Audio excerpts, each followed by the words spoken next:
जय श्री कृष्णा। श्रीमद् भगवद गीता हिंदुओं के पवित्रम ग्रंथों में से एक है। महाभारत के अनुसार कुरुक्षेत्र युद्ध में कृष्ण ने गीता का संदेश या गीता का उपदेश महाबली अर्जुन को सुनाया था।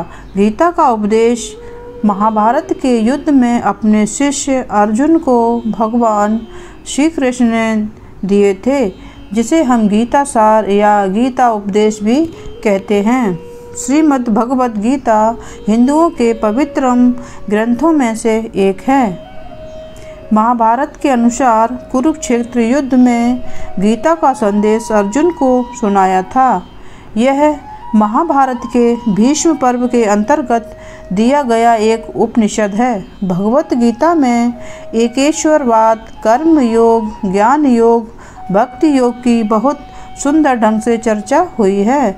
श्रीमद् भगवद गीता की पृष्ठभूमि महाभारत का युद्ध है। जिस प्रकार एक सामान्य मनुष्य अपने जीवन की समस्याओं में उलझकर किंग कर्तव्य विमूढ़ हो जाता है कि जीवन की समस्याओं से लड़ने की बजाय उससे भागने का मन बना लेता है, उसी प्रकार अर्जुन, जो महाभारत के महानायक थे, अपने सामने आने वाली समस्याओं से भयभीत होकर जीवन और क्षत्रिय धर्म से निराश हो गए थे। अर्जुन की तरह ही हम सभी कभी कभी अनिश्चय की स्थिति में या तो हताश हो जाते हैं और या फिर अपनी समस्याओं से विचलित होकर भाग खड़े होते हैं। आज 5000 साल से भी ज़्यादा वक्त बीत गया है, लेकिन गीता के उपदेश आज भी हमारे जीवन में उतने ही प्रासंगिक हैं। क्यों व्यर्थ की चिंता करते हो? किससे व्यर्थ डरते हो? कौन तुम्हें मार सकता है? आत्मा न पैदा होती है न मरती है। जो हुआ वह अच्छा हुआ, जो हो रहा है वह अच्छा हो रहा है, जो होगा वह भी अच्छा ही होगा। तुम भूत का पश्चाताप ना करो, भविष्य की चिंता ना करो। वर्तमान चल रहा है, तुम्हारा क्या होगा जो तुम रोते हो? तुम क्या लाए थे जो तुमने खो दिया? तुमने क्या पैदा किया था जो नाश हो गया? ना तुम कुछ लेकर आए, जो लिया यहीं से लिया, जो दिया यहीं पर दिया, जो लिया इसी भगवान से लिया, जो दिया इसी को दिया। खाली हाथ आए और खाली हाथ चले। जो आज तुम्हारा है कल और किसी का था, परसों किसी और का होगा। तुम इसे अपना समझकर मग्न हो रहे हो, बस यही प्रसन्नता तुम्हारे दुखों का कारण है। परिवर्तन संसार का नियम है। जिसे तुम मृत्यु समझते हो वही तो जीवन है। तुम एक क्षण में करोड़ों के स्वामी बन जाते हो, दूसरे ही क्षण में तुम दरिद्र हो जाते हो। मेरा तेरा, छोटा बड़ा, अपना पराया मन से मिटा दो, फिर सब तुम्हारा है। तुम सबके हो, ना यह शरीर तुम्हारा है ना तुम शरीर के हो। यह अग्नि, जल, वायु, पृथ्वी, आकाश से बना है और इसी में मिल जाएगा, परंतु आत्मा स्थिर है। फिर तुम क्या हो? तुम अपने आप को भगवान को अर्पित करो।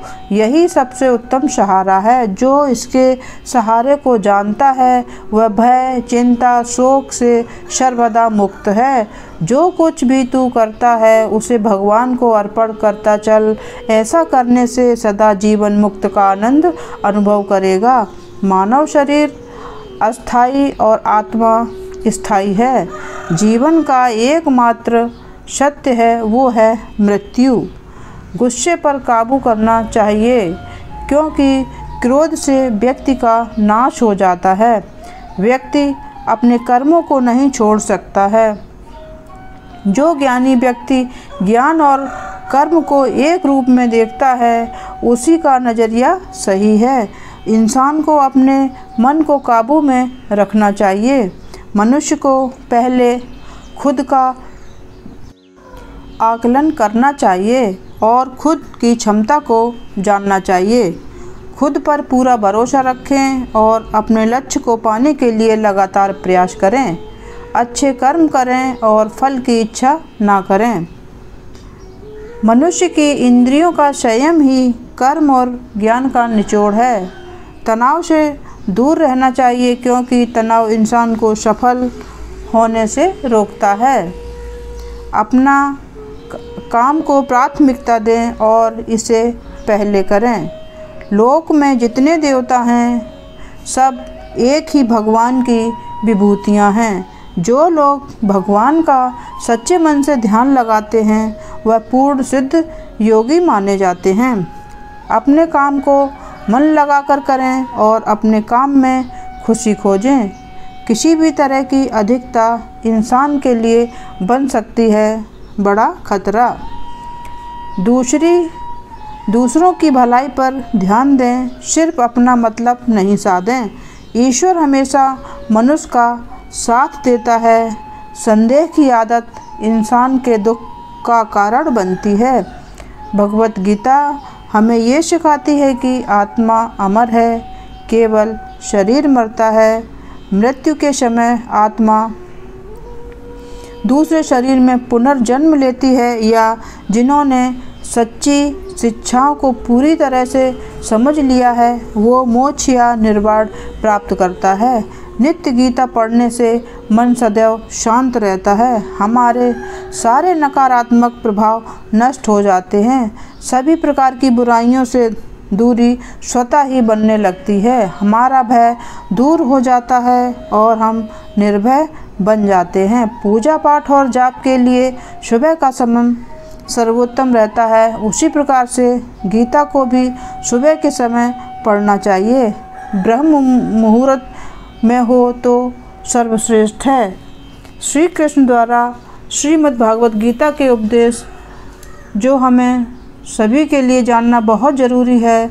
इसी छोटे प्रयास के माध्यम से मैंने छोटी सी कोशिश की है। अगर मेरा ये प्रयास आपके किसी काम आ सके तो इसी तरह की और वीडियो देखने के लिए हमारे चैनल को लाइक करें, शेयर करें, सब्सक्राइब करें, कमेंट करें। इससे हमें मोटिवेशन मिलता है। ये हमारी वीडियो देखने के लिए आपका बहुत बहुत धन्यवाद। नमस्कार।